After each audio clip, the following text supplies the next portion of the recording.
That little melody gets me every Oh single man, it time. slaps. It does. It is a good one. I don't know. I was just I don't thinking know that. I was just thinking that. Who put the scratches behind that one, but I love that one, man. Welcome, everybody. Welcome to Gaming Gone Weird. This is episode 29. I am your host today. You love Nicktana, but you guys can call me Nicktana, the Sonic God, the MLB God. Guys, I just downloaded MLB The Show 23 yesterday.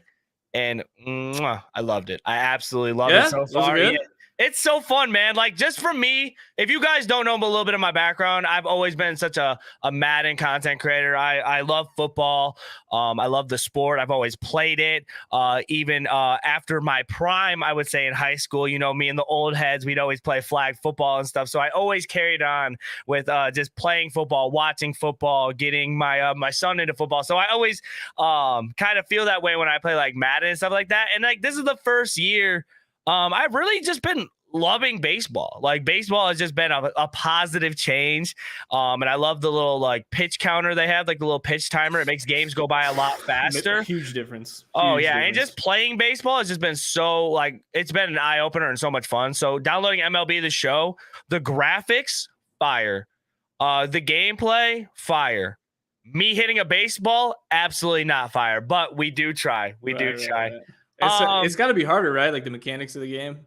A little bit, because it's like you gotta time out where the ball is gonna be, because they'll obviously pitch in a certain location, so you gotta line up your bat with the ball and obviously make contact with it, make sure you're timing it good and stuff like that. So good deal, man. It looks good. It looks good. It is. It's fun. You should play it. It's cross-plat, so we can get down. Like, have a Gaming Gone Weird tournament. Dude, Jimmy, let us do it. I'll host it. That'd be godlike. That's actually not a bad idea. That's not a bad idea. A little bracket tournament. Yeah.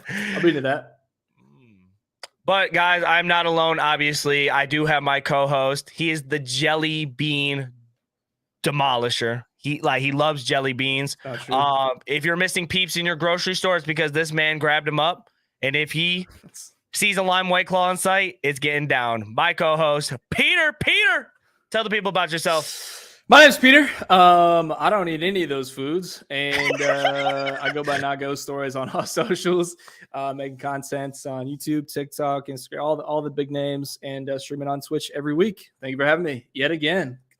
Well, you are the official co-host of Gaming Gone Weird. I'm still gonna say thank you every time. So no, you don't have to thank me for nothing. You know what? Thank you for just being. Okay. We can just thank each other. That does sound better. I like that. Thank you. Yeah. Tommy said peeps are trash, and Tommy, I highly disagree. The peep slander will not be allowed here on Gaming Gone Weird. Are you a peeps fan? For real? No, I like marshmallows, but like peeps are just, they're like, it's just bad. It's still bad, but I do like marshmallow. Yeah, but there is a peep Pepsi that I would love to try. I just haven't been able to find it. No. Ew, really? Yeah. These are all L's for me today. Anyway. Anyway, if you do want to give your opinions on peeps and you do want to put your question or anything on the screen, give us a KYN chat. All the proceeds do go to me, Peter, and Jimmy. It does help support the show. It gets your question on the air, and it has more involvement, and it makes everybody happy. If you want us happy, make sure you send us a KYN chat. I'm excited today, man. I feel like we feel good. We look good. We're going to have a great show, man. I definitely feel better, so I'm excited. We have a lot to talk about, guys. A lot of deep, crazy news. Me and Peter also are testing a little bit of the waters. We do both have reviews for you today, which is kind of new for Gaming Gone Weird. But I definitely want to put more stuff out like this for the podcast. And I'm excited to just kind of get into everything. But first off, Peter does have the question of the day. So go ahead and read that off to the people. Question of the day: what is the worst gaming experience you've invested in? This can be hardware, this can be software, this can be a game, this can be a gaming system, this could be like a case, like whatever you can think of. Just the worst gaming investment you've ever made. If I could, make sure you guys comment your answers below, or if you guys are watching this after the fact, just give us your answer, comments, answer live, anything you guys want to do. Send us a tweet. Yeah, send us a tweet. Anything you guys want to do.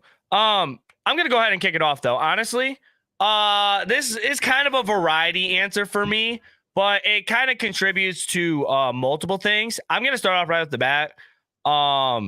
Like non-name brand controllers have to be some of the worst investments I've ever made. That's such like, a good answer. Oh, like That's a great answer. I love it. There's a place for non-brand controllers, especially like for the price point. It's a great price point, but dude, they just feel so cheap. Like, okay, for an example, I would say no shots at them, but the Power A controllers that Nintendo puts, or like that they put out for the Switch, they're cheap. They're like $30. They have nice designs. They look cool, but at the same time, like they require AA batteries. And like I'm sick of putting AA batteries in my controller. It is 2023. I am not, if my controller's dead, I don't want to have to pop them out mid-game and put in a new set of batteries. You know what I'm saying? I want to pop that thing on the charger. I want to get back in the game. That's a good question, man. Like, do you think though we're gonna hit a time anytime soon where everything's just gonna be charged? Like there are gonna be no batteries, or do you think they have some kind of deal with battery companies or something?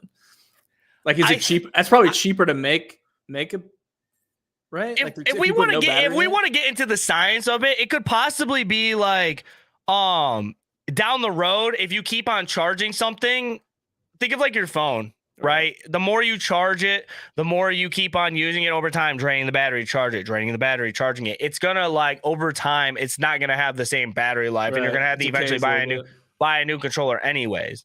But with all that money that you're spending on batteries, it's like, which one's worse in your eyes? Like, that's the thing. Like, I'd rather just buy a whole new controller. Then it's just so keep much on easier buying. to charge it. It's just so much easier to charge. Because, like, if we honest, like my TV's back there had the same AA battery since I bought it 3 years ago. I don't change like when we talking about an Xbox controller, my stuff's dying in like 20 seconds. Right. Tommy said his worst investment was the Destiny 1 pre-order, and it's not even close. That's crazy that you said that because that's what I have on my list. It's already written. I wish I could show you a picture, but that's okay. I have two things.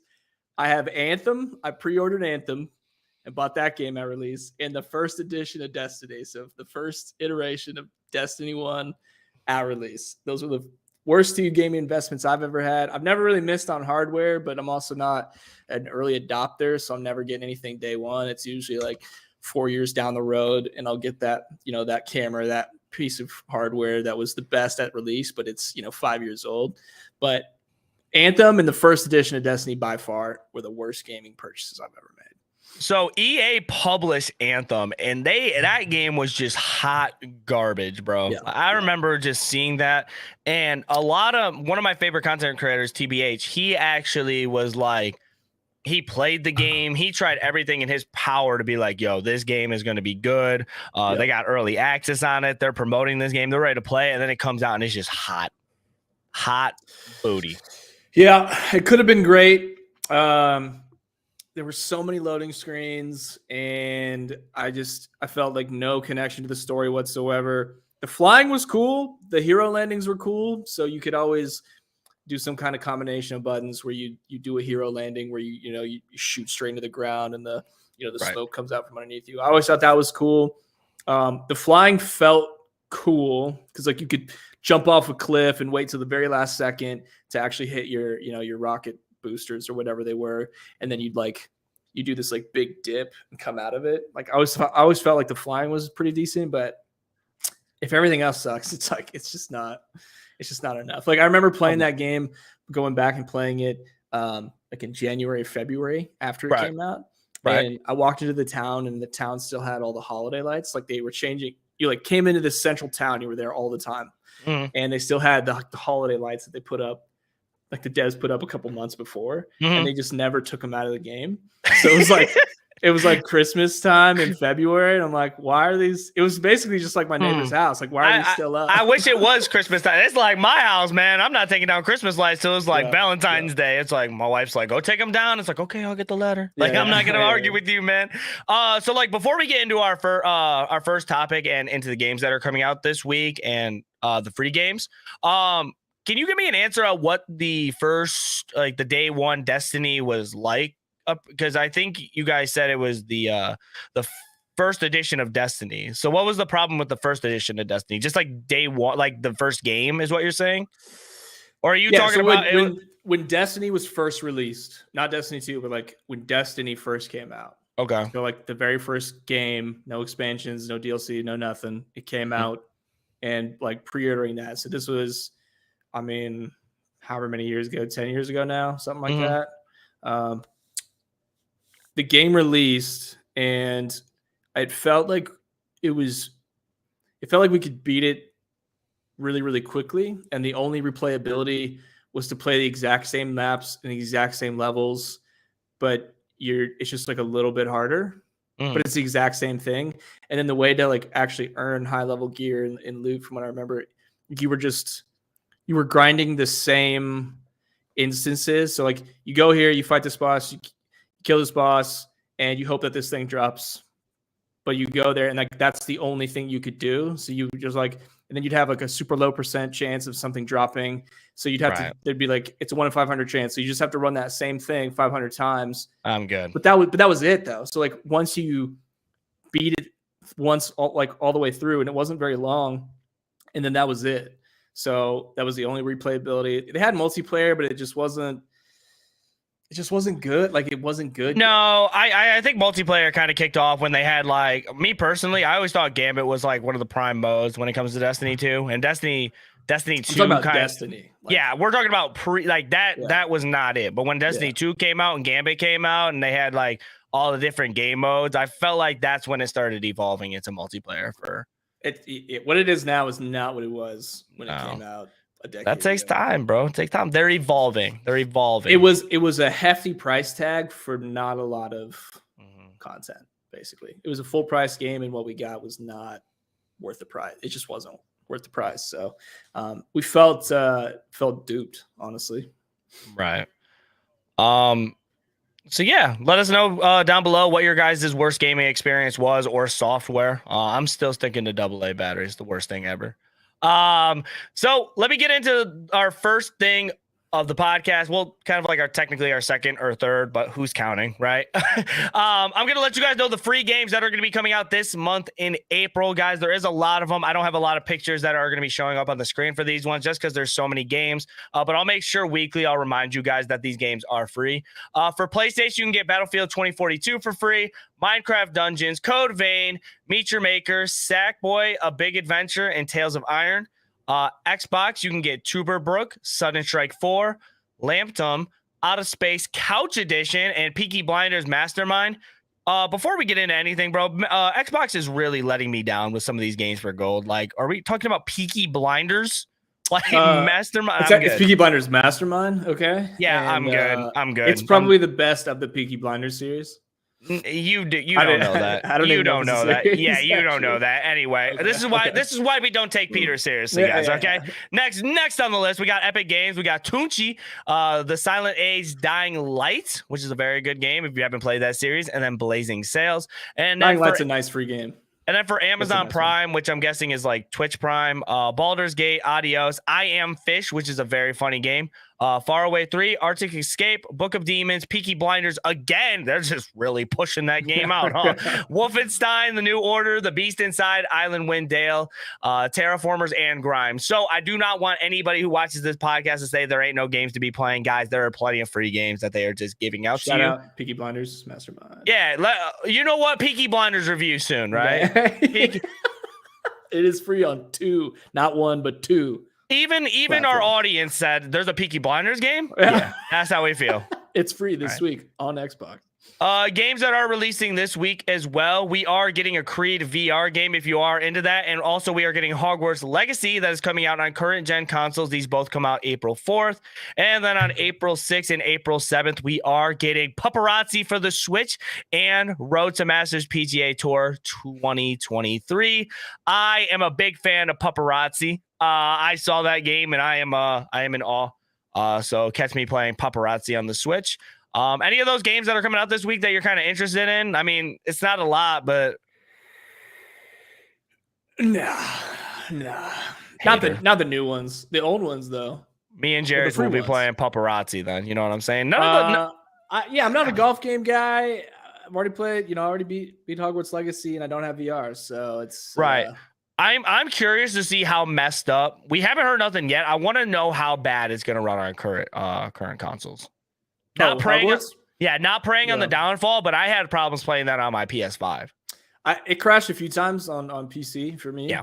But I feel like that's expected. A big game that it is, like outside of it crashed a handful of times, less than 5 times throughout the whole game that I played.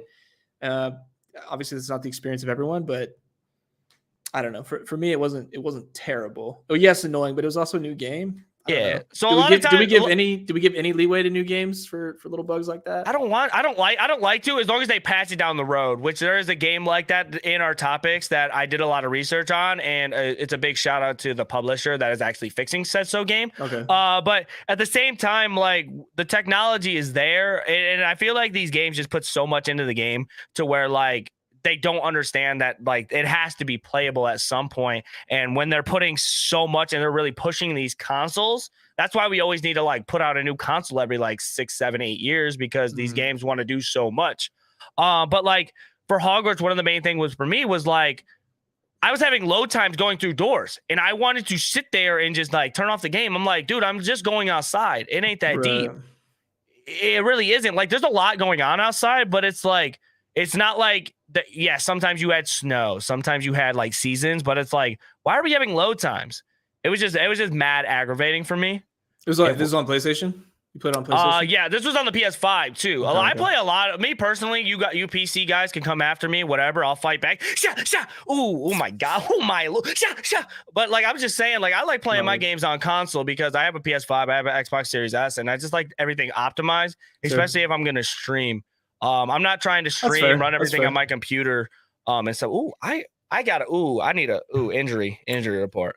I'm the old man. Dang. Look at that. Okay. Wow. All right. We need to get into our first topic. I just like pulled my arm out of my socket. Those punches were quick. That's why I'm not worried. That's why I'm not worried about our match, because you said yourself. I need to drink some milk. That was nuts. You need to do something. Oh my gosh, man. All right. Topic number 1. Like I said, for every topic, that's going to be topic number 1. If you guys don't know, E3 has been officially canceled for this year. It does hurt me to say that E3 will not be happening this year, and who knows for the foreseeable future. E3 has been around since 1995, so before I was even born. And for the past 2 years now, E3 has not had a show due to COVID reasons for one, and nowadays the big publishers just kind of want to do their own thing. I kind of want to kick it off to Peter before I read some quotes. Peter, does this affect you in any way, shape, or form? Do you really care? Do you think that it's a big deal? Does it like, are you going to go to bed at night knowing that E3 is not going to be around? Yeah, it doesn't affect me personally, but it does. I think it does say a lot about how maybe our industry is evolving. Mm-hmm. We'll never know really why it was canceled. My guess is money. Okay, so I'm going to cut you off because he kind of went into a little things about why it was getting canceled.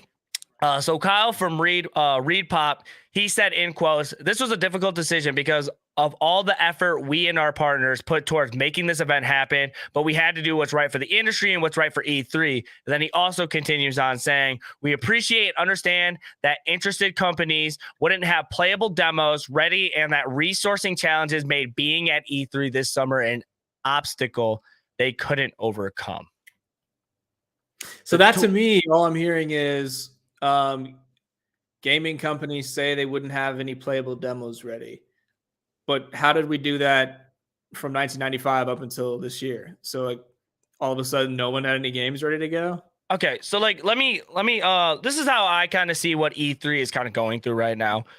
So the way it's always been is E3 has been the show every year that these big three, so you have Xbox, PlayStation, Nintendo, and other publishers, obviously. But I like to focus on the big three.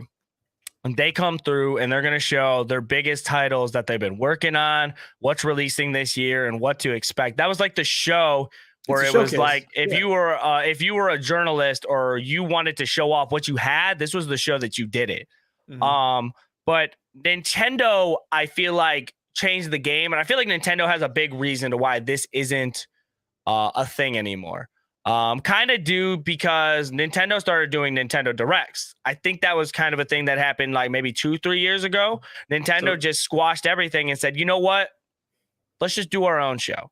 At that point, you could show off whatever you want to show off. You could give yourself your own time period. You could like literally not have to meet deadlines. You don't have to work around everybody else. It's just whatever you want to do.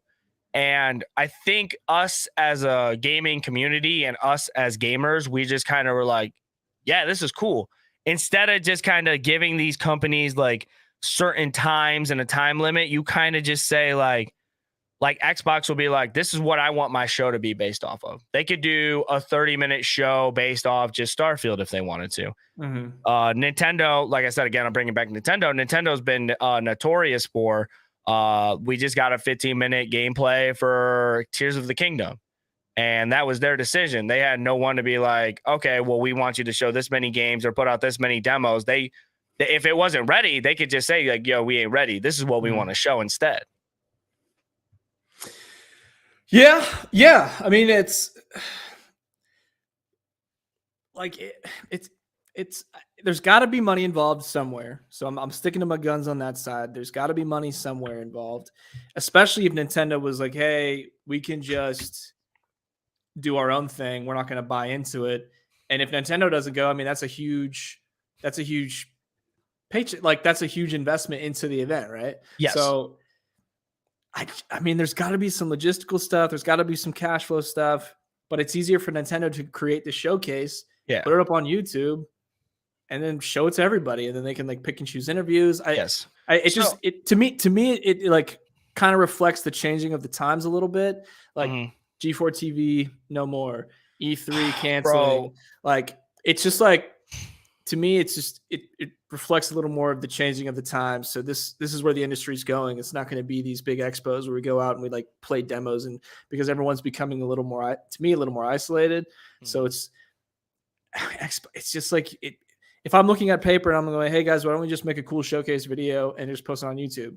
Then we don't have to buy a booth. We're not paying E3 for exposure. We're sending it out to more people. We can post it on YouTube for free. The video, the video costs money, but it costs a lot less money than actually like setting up a booth. Right. But if you're a fan, now you don't have a physical location to go, and there's like fanfare involved. Sucks. That sucks. But it also has hardware there too, right? So it's got a bunch of stuff. It's like an electronics expo that's no longer. So to add on to what you're saying as well, think of it like it's easy for the big three to be like, okay, we want to go to E3, we want to get our booths, we want to get whatever. It's easy for them to just toss them. Fill out a check, bro. Here you go. Think about, and I always bring them up every show, Devolver Digital. They're booths in the parking lot. They might not have a spot. They might not have a spot for them in E3. But it's like instead they're an up and coming publisher, and their games have been on spot. And it's like they did their own show and they put out straight fire that I feel like that a lot of people would have probably missed if they didn't promote their show. It would have been highly overlooked. And then also, I know that E3 the past few years have also been public events, which I feel like is like, I get it for some of those big journalists. You get some of your IGN writers, you get some of your, I like to say like Gamertag Radio, like a few of those guys. When you're like press, it was harder for them to like talk to people, get backstage, because they didn't know who was just a person, just like a regular person, or someone who was with press. Like even like it was like an off situation. I heard everybody didn't like that they made it like for the public for some odd reason, which I kind of understand. Oh, they were trying sorry to interrupt. Like they're just trying to keep it to like press like a certain. So they were keeping it close to the public. Okay. I feel like for a kind of a way they could, like, I feel like there's a reasoning behind it. Cause obviously this is like the scoop for them as well. And it's like, and it's, they want journalists and everybody to be there and be able to talk to them, because then they're pushing out their stuff as well. Right. You feel me?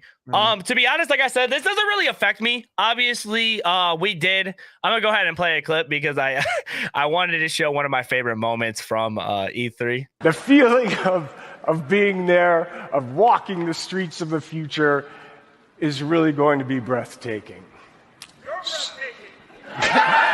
You're breathtaking. You're all breathtaking. All right. So we're not gonna get moments like that anymore. Like, you know what I'm saying? Like the Cyberpunk Keanu Reeves, like that was a good moment, and for them to show off Cyberpunk and all that stuff, like it was a good moment. We're not gonna get that type of stuff anymore. But at the end of the day, I think that change is good. And it's not like I was praying. I think like it just kind of stinks that it's happening, but it doesn't really affect me, I guess. I think a lot of people are just like kind of like, I feel like they're hyped up. Like they're kind of just like, oh, it's about time. But we got to remember like E3, like it's just kind of like an evolving thing, because we don't know. They might have just took the year off and then next year they're back up and running. But taking off 2 years in a row, it's kind of fishy to me. You feel? It's not the right direction. That's for sure. It's yeah, man. For me, it just seems like changing of the times, and industry is going one direction, and power of the internet, and people are realizing like, hey, we can just go independent and launch our own show. Like, why doesn't Devolver Digital just launch their own show at their headquarters, and then they can host specifically who they want there, and like keep it really tight knit and cool. Becomes like very exclusive to go to these events.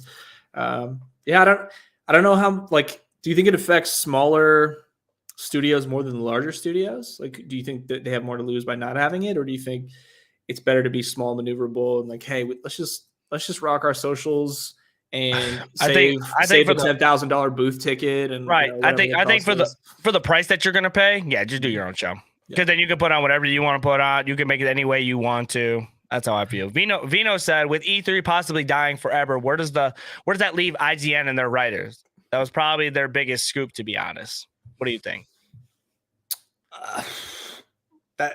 Maybe you're right. Like, but this is what I fear, right? Like these little things that these like purely gaming organizations and big events that we grew up with. So like G4 TV, if E3, like twice in a row, like they're not just going to have money to keep going. So it doesn't seem like they would. Why would they come back if they're missing 2 in a row? That'd be crazy. And then you go, okay, what is IGN going to do? And like, okay, well, what are they doing now? What are they providing? Like, I feel like they still can get their scoop, and I feel like they do get invited to like certain like previews. Like one of the things I'll be talking about later, I'm hoping we get to it. The Redfall is what we're going to talk about. But IGN was the first one to get the first scoop on all that. So with the gameplay and all that stuff. So like obviously like they'll still be fine with that, but it was kind of one of those things. It's like you get first hand and first look of everything that was at E3. But yeah, maybe they're grandfathered in, right? Like maybe they'll be the news source that'll always be around because they've always been there, right? And it just depends on if IGN's providing something that the company itself can't provide. So if they can provide scoops and articles that people read and it helps boost sales, they'll keep doing it. If it doesn't, they got to pivot and do something else. Right. It's all about change, though. Like change is always good. I'm excited to see what the future comes, man. Let me know down below how you guys feel about E3, man. Like it's all about change. Our next topic I do want to get into, like off a quick pivot, is we're gonna do Peter's gonna do his first review on the channel, man. So I want you to go ahead and kick it off. Tell the people what you're gonna be reviewing today. Yeah. So game I'm gonna be reviewing today is Dredge. I've been playing it. Who made that thumbnail, baby? Yeah. That is awesome. Is that Shark Tales in the bottom right? Yeah, that's Lola. I think that's it. That's tough. That's like a lot of work. I do need that picture of me in the sailor hat. If you could send that to me, I can get you that. Cool. Yeah. So we're talking about Dredge, and Dredge is it's a single player fishing adventure game. It's open world. There's a little bit there's like a little bit of a horror element to it. There's a little bit of like mystery. You're dealing with you never actually get out of the boat, so you're always in the tugboat that you see there in some of that footage. And it's just a big open map, and you're touching a bunch of different islands, and you're trying to solve mysteries. You got these like very like mysterious, ominous NPCs. There's like hooded figures. There's people like this guy right here. You don't really know their background, but they all have little quests for you. So it's a lot of questing. There's a tech tree, so you get this big list of things that you can upgrade your boat with. You dredge shipwrecks to add, to gather materials to build your boat up. You're fishing, you're crabbing. You can have a net behind the boat, like you see there. So there's all these different methods in order to collect resources. And it was put out by Black Salt Games. I don't know too much about them. I want to say they're relatively small. I thought that I had read that they have about 4 people on the team. So if this is truly their first game, it's really, really good. Have you played it at all? No, I haven't played it, but after seeing you play it and seeing a lot of stuff being posted about Dredge, I'm in. If you like exploration games, if you like questing, if you like open world games, this is not something that's linear. You don't have to do the tasks that you don't want to do. You can do only the main storyline stuff. You can do 100%, like all the side missions and stuff. If you like that, if you like the element, if you like horror elements and puzzle solving, so there's a lot of random puzzles as well. So you'll come up on an island and you'll see this, you'll see a rock and it has symbols or something, but it gives you no explanation. So until someone does it for the first time, there's no explanation of how to solve whatever that puzzle is. They have a lot of little Easter eggs. Like I rolled up onto a ship and I was like, oh, cool, I can get supplies from this. And then it was actually a giant crab that came out of the water and tried to kill me. So, but it looks like a ship, like the ship's just on the back. So there's these mysterious forces that are affecting everything. And the fish are growing 3 heads and there's a night and day system. So at nighttime, you actually get a sanity meter. So you can only do certain tasks or fish for certain things at night. So you do have to go out at night to accomplish certain tasks, certain quests. And then you get this big list of abilities. So you can teleport to a specific island. You get this giant, it's basically like a force field that helps scares monsters away. At nighttime, when your sanity meter fills up, you start to hallucinate and see things that you've never seen before. And there's also other creatures. So it's not just the sanity meter is its own thing outside of the creatures that are already there. So if you sail out to the edge of the map too far, something happens. It's just a really well-made game. If you're looking for 20, I would say about 20, 25 hours from what I've read and how much time I've put in so far, you could probably beat the main storyline in about that time.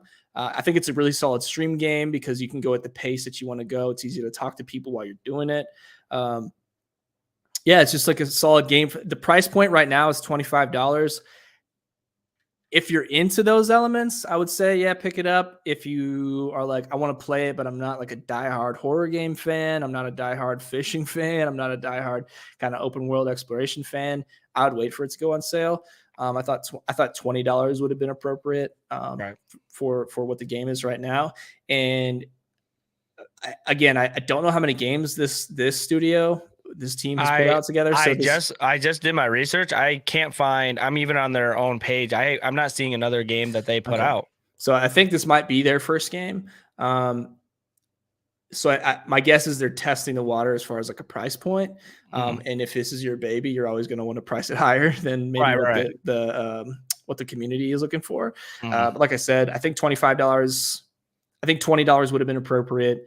For me, it's if you can get it for every hour of gameplay, I'll pay $1 essentially. So if I feel like I can get $25 worth of, if I can get 25 hours out of it, then I think I'm okay with paying because I bought it right at release. But if you're I want to play it, but I'm not dying to play it, I would wait for it to go on sale. Right. First off, lovely review. Thank you, Peter. I do have a few things I do just kind of want to add to that. I think just for an indie studio, this game just looks absolutely beautiful and remarkable. The art style's awesome. Yeah, I love just playing this little trailer just because for an indie company, these indie guys, we're talking about a team of 4 that made a game look this beautiful and it seems seamless, bro. You're not really seeing any lag. Everything looks smooth. And like you said, the art style is a little bit different, but I like it. I've had no crashes, no bugs. You can sail into stuff and it does damage. So there's these little mechanics like that. If you sailing the boat feels fun because you can upgrade your engines. So you can actually get some real speed on it. The inventory system, you can only use certain rods or reels. Like you can't just have everything equipped all at the same time. So depending on what you're trying to do, you have to change that up. It has that Diablo style inventory where you only have so much space and you have to rotate items around to make them fit correctly. Sorry to interrupt, but no, yeah, dude, man. Dude, Yeah, interrupt me as much as you want, brother. That's fine. Yeah, no, I will say, I feel like with that element to where you have to rotate the fish and I have to fit in there. You know how if you play Resident Evil, like you have a suitcase and you got to kind of fit everything into your suitcase. That's kind of what I thought of for that. But they have like 120 something fish in the game, which is very cool. And if we're comparing, I know you said something about the price point. From my personal feeling, if the replay value is there, and we're talking about a $25 game, that's kind of huge versus like some of these big AAA titles are coming out with like $70 games, $60 games. And like, $25 ain't really nothing at that point. It looks like a different type of game. My thing is like, how much do I play it before it feels like it's getting repetitive?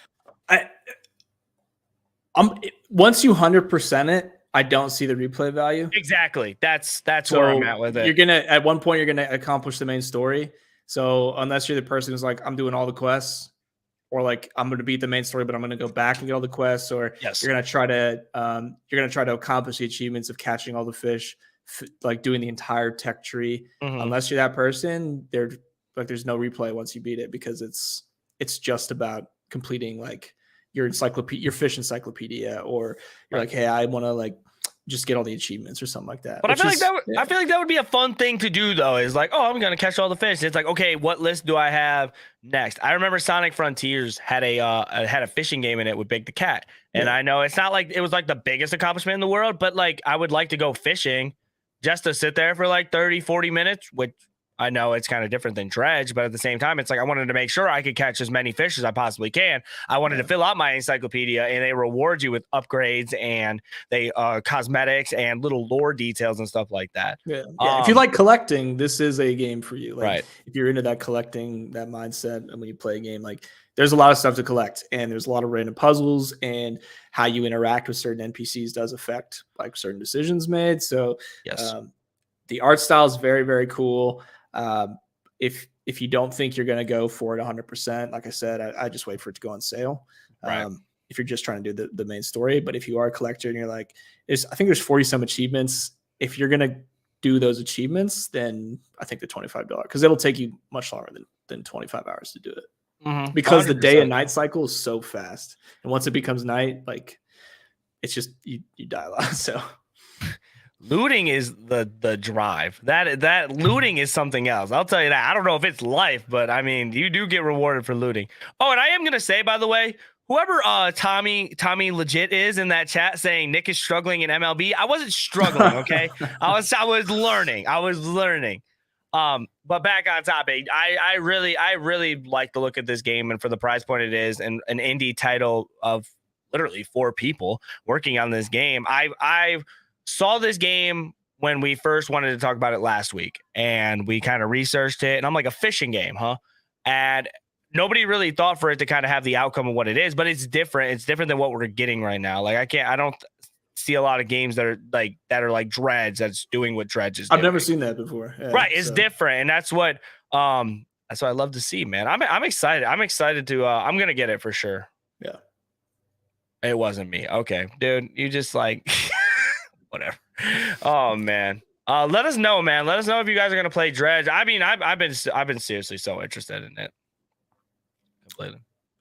Yeah, it's like nothing I've ever played before. And if you're into indie games, if this is like truly their first attempt at a game, they killed it. So I'm gonna I'd love to play it. Maybe get someone on here and try to talk about it from Black Salt. That'd be kind of cool. Mm-hmm. Yeah, that'd be really cool. The third topic I do want to get into is the Last of Us Part 1, the PC port. Not looking so great. Naughty Dog wants to apologize to all the Last of Us players that are struggling. People are saying, in quotes, hot stuttering garbage, even on low settings. The problem right now that everybody is having with The Last of Us PC ports, it's being reported that there's a lot of random crashes, stuttering, long shader compilation times, and weird visual glitches where characters randomly become dripping wet in cutscenes. I have a little video that I got on YouTube, and this is just not even half of what is happening in the game. It is something else. Dude. And these characters are just like sweating. It's just hard out there. It's just so hot. It's just so Wait, hot. in the cutscene. Yeah, in the cutscene, it's not rated or nothing. Yeah, no, that's way worse than I thought. I thought it was just like when it's like a cutscene, but it's the in-game, like it's the in-game graphics versus like a cutscene that's like studio done. You know what I'm saying? I thought it was the one where you're just in a game. I didn't know it was this. Brother was sweating, man. He's like, he was starving. I was like, well, because I read that and I was like, okay, I got to see this for myself. And it, like, from the level, I'm gonna play it again for y'all because this is comical, man. Like the dude flying. Like, this dude, the sweating in the cutscene is wild. It's so random. Like some of the other ones, you're like, okay, yeah, but then this dude is just like. It's so weird. I've never seen that before. No, like I don't understand. Like what happened? Like I don't understand. But we were gonna kind of talk about how like, oh, this game is just straight out bad. The port's bad. We don't know what to do. But Naughty Dog has been putting out little by little patches to fix the game, and everybody has been reporting it has been working a little bit better.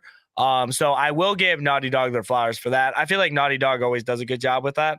So they've been doing a lot to fix the problem with patches, checking stability problems, and then Naughty Dog is prioritizing fixes and patches for Last of Us on PC before making it Stream Deck verified. So that kind of shows that they are kind of caring about the title. So you think they just rushed it? Yeah, a little bit because HBO wave. So let me think about it, bro. Now that you're saying something, yeah, I feel like a lot of people just do that, bro. Like a wave comes along and they're just trying to ride it. Yeah, I think that's pause.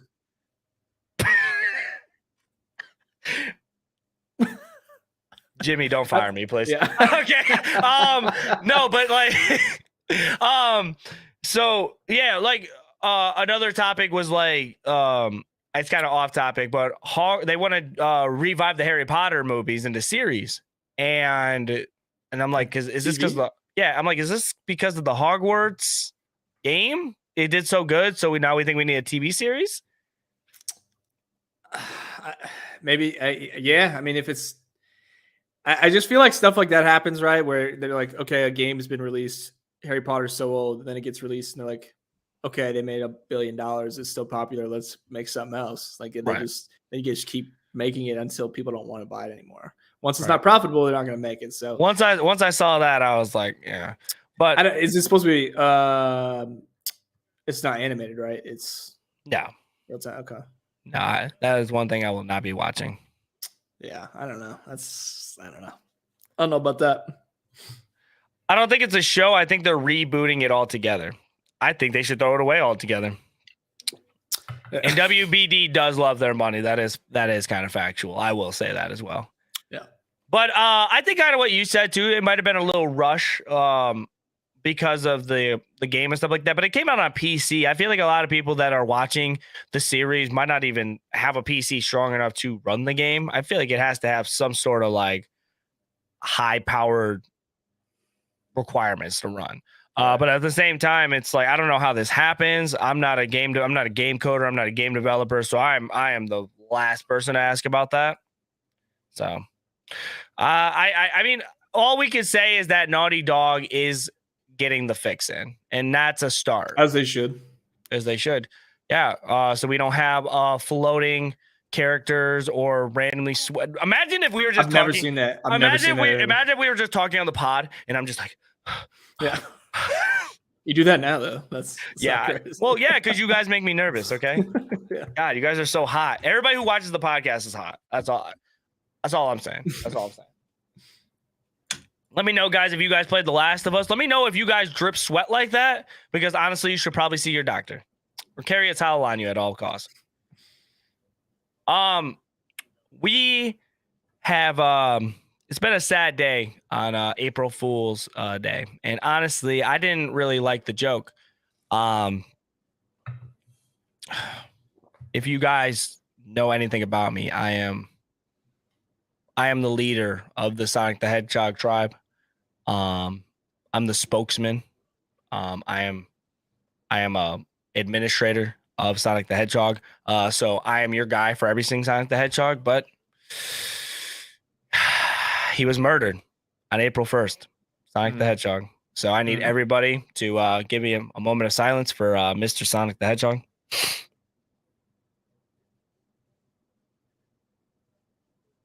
All right, let's talk about the game. Guys, Sega on April Fool's Day, they did release a new game, and this was not a joke.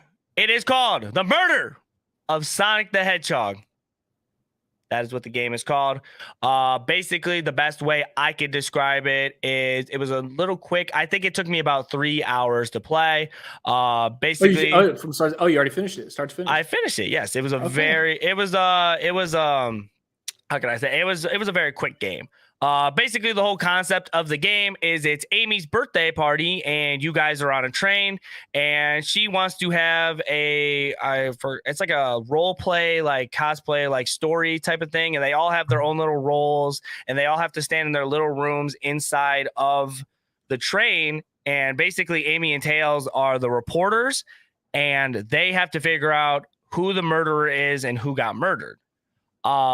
The game takes a twisted turn when Sonic is found in the very first room, unable to move, bloodied up, and I thought this was the end.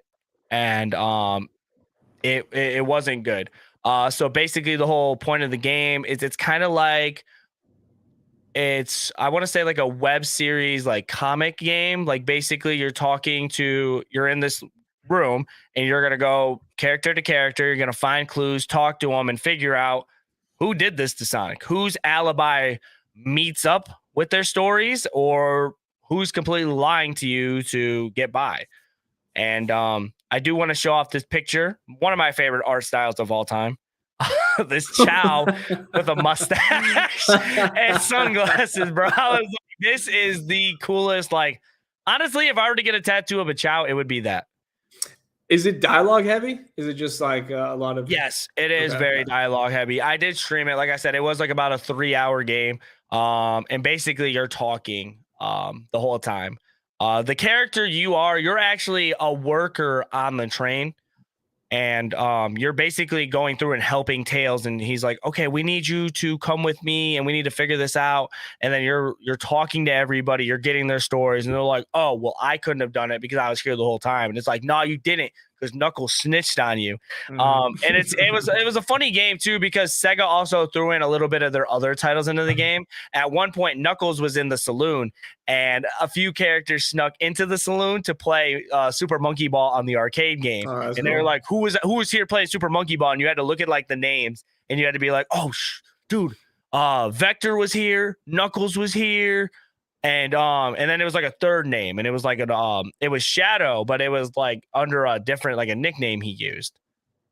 And yes, Vino, it is a free game. It is on Steam. It's literally like it's a little download. It's nothing crazy at all. I recommend everybody playing it. It was fun. Honestly, personally, I love Sonic, so seeing the little stories and just kind of reading everything was cool. I don't want to spoil anything. I don't want to tell you guys who did murder Sonic the Hedgehog. But honestly, it was a fun little game, a fun little April Fool's joke. And I'd like to see something like that again. I really didn't. I thought it was kind of fun, like that they did it. But it did freak me out, dude, because I thought Sonic was freaking dead. I'm like, what is this, bro? It's cool that they do. I mean, like if you're a Sonic fan, it's just like cool that they even put that out. Mm-hmm. Especially for free. It's just like, it's kind of like a little bonus. Right. For fans, yeah. Mm-hmm. And just like the little story, it was quick, it was interesting, and then you really had to pay attention to what was going on. It made me chuckle a few times. It made me laugh. The art was funny. The little cosplay like outfits they had on cracked me up because they're all dressed up in different fits, and it was something. It was something cool. It was something different, and I enjoyed playing it for an April Fool's game. So Shout out to Sega for putting that out. Let me know if you guys played the murder of Sonic the Hedgehog, and let me know if you're as hurt as I am, because I'm still hurt. I know who did it, and I'm not a fan of who did it at all. Just know, man. I'm bum.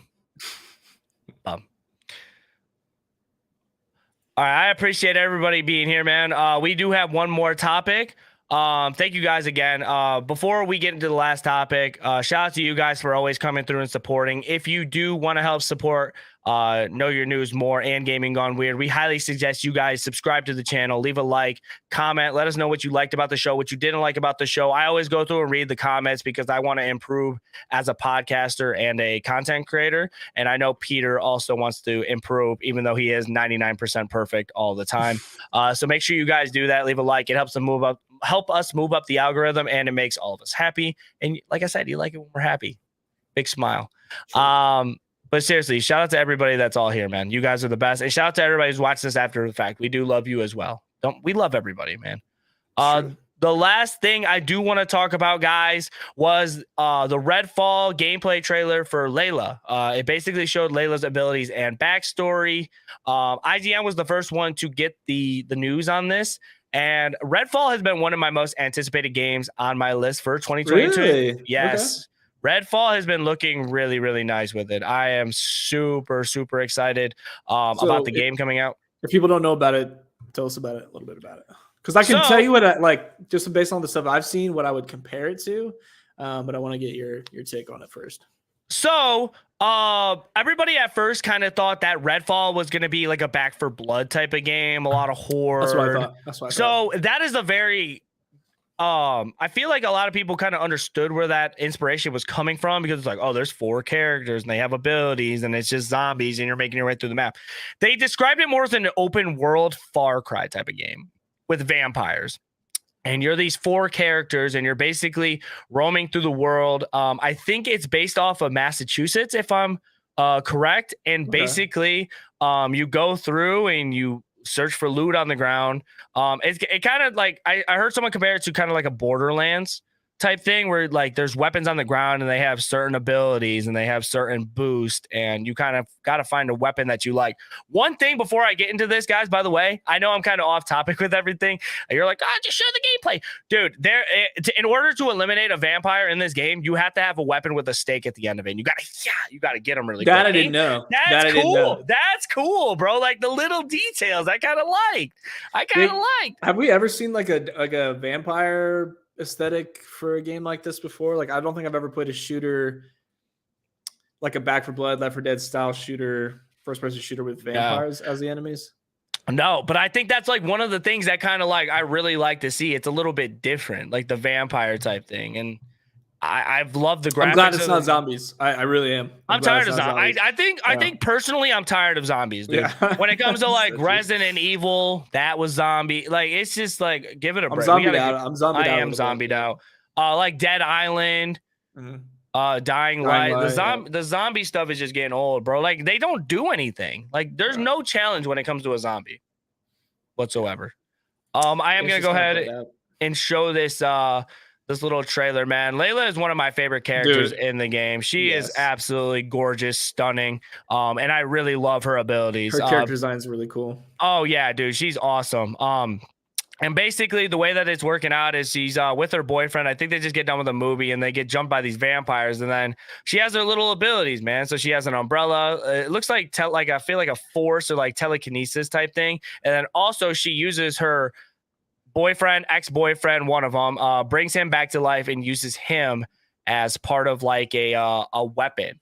And she's a telekinetic, from what I was reading, like a telekinetic. That was what it was. Character, yeah. That part where she reloads, where she's holding the gun over here, and then she reloads it with the right hand, and when she reloads the gun with telekinetically. If that's even a word. It was a cool little telekinetically. Is it close enough, right? You know what I'm saying? It was just like a cool. I really liked the character design, and it was like a cool little detail that they did. But that's what I was gonna say. It was like it very much to me looks like a Left 4 Dead or a Back 4 Blood type thing, but the aesthetic is vampires. So we'll see. Is this a full price game that you're gonna pay for? Is this? It is a $60 game. Thankfully, though, it is an Xbox Game Pass Day 1 game. So if you do already pay for Xbox Game Pass, you do get that benefit for paying for that. So I think that's where it will thrive initially. And it is public. I think it's developed or published by Arcane. I want to get correct on this. I think that's right. It's Arcane does something with it. I want to say, the publisher's Bethesda. I'm very sorry. I'm going to make sure I'm more correct when I announce these things. Arcane is the developer, and we got to remember Arcane. They did the Dishonored games. They did Deathloop, a very beautiful, very great open world games. When I say they make very beautiful worlds, Deathloop was a very, very good world, and everything in the atmosphere and all the bad guys and stuff like that, they can create some very, very good games. And just looking at first glance of the world, the enemies look great. It's not just all vampires. It looks like there's some bad guys in general there too, but just the vibes that it gives, the guns, and being able to because Back 4 Blood, oh yeah, I can shoot, I could knife. Yeah, it's like a party shooter. Yeah. But with this, you're getting some sort of powers, and I've always liked a game like that to where I maybe I could kind of compare it to maybe Overwatch, how Overwatch or a Paladin's you have a weapon, you kind of have a weapon, but you could also do some sort of ability to kind of help you with that and add on to that. And I think that's super dope to me. Redfall, I've been looking out for this game for a really long. I think the graphics are on point. I think where they want to go with it. Now I thought it was going to be a Back 4 Blood game too, and I was still in. Nothing against Back 4 Blood, but I was bored out of my mind after the first month, maybe even less. I remember me, Jerry's, and a few other people, we played it and we were super hyped for it. And I bought it for, it was on Game Pass, or I bought it or something. It was a full price game when it came out. And I was people were pretty upset by it. Yeah, and it was it's cool for the first little bit. And I think I personally, I will probably never give that game a type of chance again. But I saw Redfall, and even when I thought it was like that, I was yeah, I'm in. But now that I know it's more like Far Cry, open world, there's gonna be side missions, main missions. You could explore the world, bro. That is a little more interesting to me. That's gonna be so heat. Yeah, that's gonna be some heat. It looked cool. That's the character looks cool. The design looks cool. They're showing what I imagine. None of it's probably finalized yet, but I just like those types of hero shooters, because you're doing all the stuff that you want to do in real life. Right. I want telekinesis. I want to be able to fly. I want to have some, those strategy type shooter. It just looks cool. It looked cool. I wasn't sold on it with the vampire aesthetic, and then I saw her trailer and I was like, all right, she's dope. That's pretty cool, actually. And you gotta trust who's developing these games, man. Yeah. You kind of eventually you start playing a lot of these games and you kind of see the developer and you're like, oh yeah, I think I know what they're capable with. Man. Yeah. Dude, before we log off, man, I feel like we've been killing this, man.